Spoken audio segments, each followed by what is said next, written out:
Hi friends, game promo వచ్చిందండి. రిషి సోఫాలో కూర్చుని ఉంటాడు. పక్కనే సరోజ ఉంటుంది, రాధమ్మ కూడా ఉంటుంది. వస్తారా రిషి సార్ అనుకుంటూ వస్తుంది. రిషి సార్ అని మా బావని ఏం చేసావే నువ్వు అని అంటుంది సరోజ కోపంగా. ఈ సరోజ నన్ను నిందిస్తున్నా, బయట వాళ్ళు మిమ్మల్ని నిలదీస్తున్నా, మీరు నిజం చెప్పరా? నా ప్రాణం పోయిన తర్వాత మీరే రిషి సార్ అని ఒప్పుకుంటారా అని అంటుంది వస్తారా. ఇదేనండి ప్రోమో. ఆ సరోజ ఓవర్ యాక్షన్ ఏంటో, వస్తారా ఆ కొంపలో ఉండడం ఏంటో, రిషి మౌనంగా ఉండడం ఏంటో, రిషి రంగాలా నటిస్తున్నాడా లేకపోతే గతం మర్చిపోయాడా అనే క్లారిటీ ఇవ్వకుండా ఈ కన్ఫ్యూజన్ ట్రాక్ ఏంటో మీకు ఎవరికైనా అర్థమైతే నాకు ఒక్క క్లారిఫికేషన్ ఇవ్వండి అబ్బా.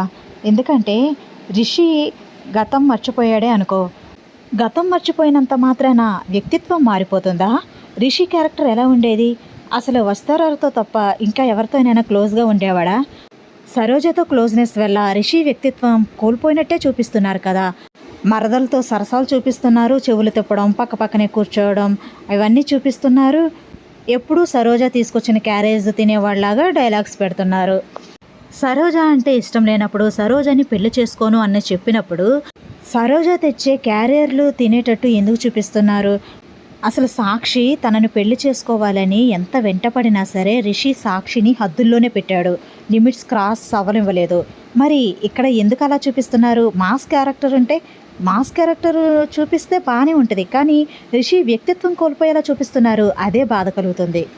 గతం మర్చిపోయినంత మాత్రాన వ్యక్తిత్వం అనేది ఒకటి ఉంటుంది కదా. ఎవరిని ఎక్కడ పెట్టాలో అక్కడే పెట్టాలి, హద్దుల్లో పెట్టాలి. ఆ క్లోజ్నెస్ అది ఇవ్వడం వల్ల రిషి క్యారెక్టర్కి అయితే చాలా డ్యామేజ్ కలుగుతుంది. గతం మర్చిపోయినంత మాత్రాన వ్యక్తిత్వం కోల్పోదు. రిషి గతం మర్చిపోయినట్టు చూపించాలి అనుకుంటే రిషి వ్యక్తిత్వం డ్యామేజ్ అయ్యేలా తీయొద్దు ప్లీజ్, ఇది మా రిక్వెస్ట్. ఒకవేళ రిషి రంగాలా నటిస్తున్నాడు అని చూపించాలి అనుకుంటే రంగా సరోజతో అలానే ప్రవర్తించేవాడా?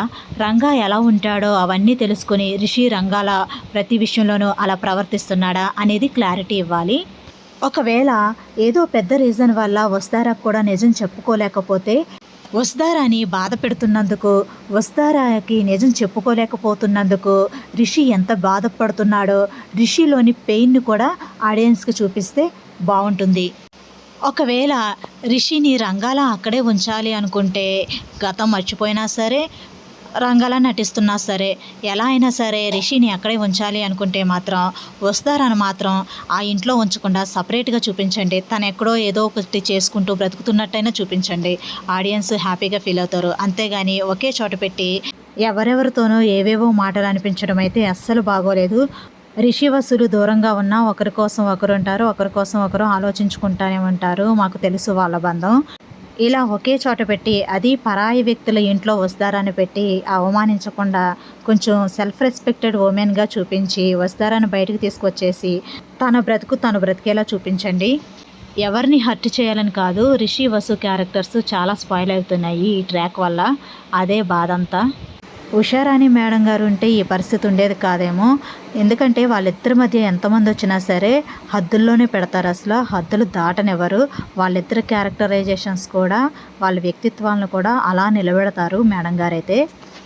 రిషి వచ్చి 1 మంత్ అయిపోయింది కదా, 1 మంత్ నుంచి ఎపిసోడ్స్ వస్తున్నా సరే అసలు క్లారిఫికేషనే లేదు. ఇంకా నటిస్తున్నాడా లేకపోతే గతం మర్చిపోయాడా, ఏ విషయం కూడా క్లారిటీ లేకుండా రన్ చేస్తున్నారు.